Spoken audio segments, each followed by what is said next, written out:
In the news, we have seen Russia holding its biggest military exercise in history, even surpassing the war games during the Cold War, showing Russian President Vladimir Putin's commitment to his pledge to dramatically increase Moscow's military capabilities. Meanwhile, only today, the pound was sent plummeting as British Prime Minister Theresa May said that Brexit negotiations were at an impasse and indicated that a no-deal Brexit was more likely than ever.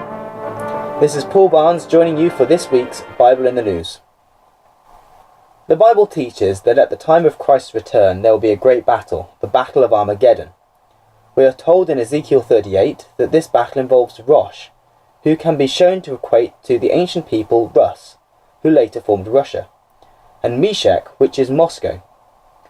Other nations in the prophecy can be shown to be continental Europe among other nations. Countries such as Tarshish and its young lions, which is Britain and its offspring nations such as America, are seen to oppose the invasion, but have little influence over the situation and can only protest against it. Up until around 10 years ago, we saw a Middle East almost entirely dominated by the United States and her allies.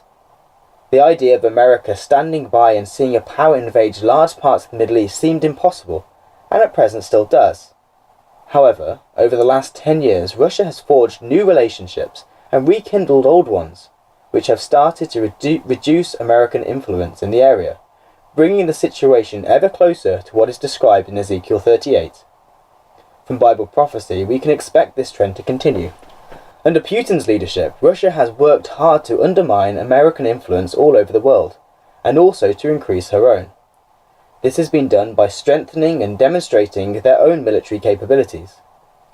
Earlier this year, President Putin personally unveiled a new Russian hypersonic nuclear missile, claiming that it was invincible to all defense systems, even that of NATO.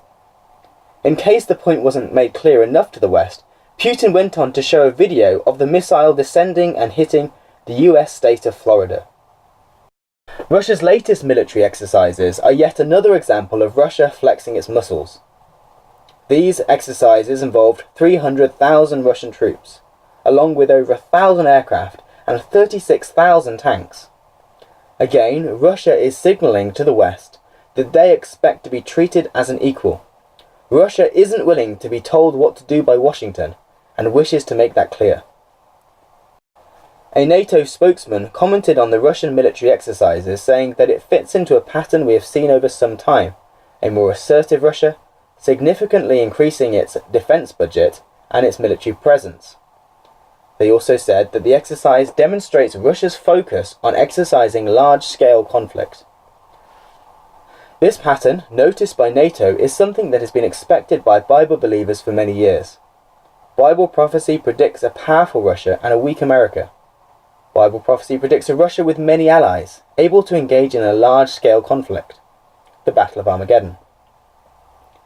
Also, at that time, we expect to see Britain aligned with its Commonwealth and America, opposing Russia and the EU. Britain, who has been a member of the EU since 1973, is now just 6 months away from leaving. Theresa May, undermined by a poor election result last year, has so far been unable to come to an agreement with the EU over key issues, and her compromise solution was quickly rejected by EU negotiators. In her statement today, she said that until the EU is willing to accept compromise, no further progress can be made, and she will continue preparing for a no-deal scenario. Such a situation would cause a great rift between the UK and the EU, and would force the UK into rebuilding its links with its Commonwealth and traditional friends such as America. Britain would not have a positive relationship with the EU, and would be positioned ready to politically oppose the actions of the EU and Russia at the time of the end. So as we see Russia strengthening her position in the world, preparing herself for the great day of Armageddon, we must ask ourselves, how are we preparing ourselves for the time of Christ's return? Tune in again next week for another edition of Bible in the News.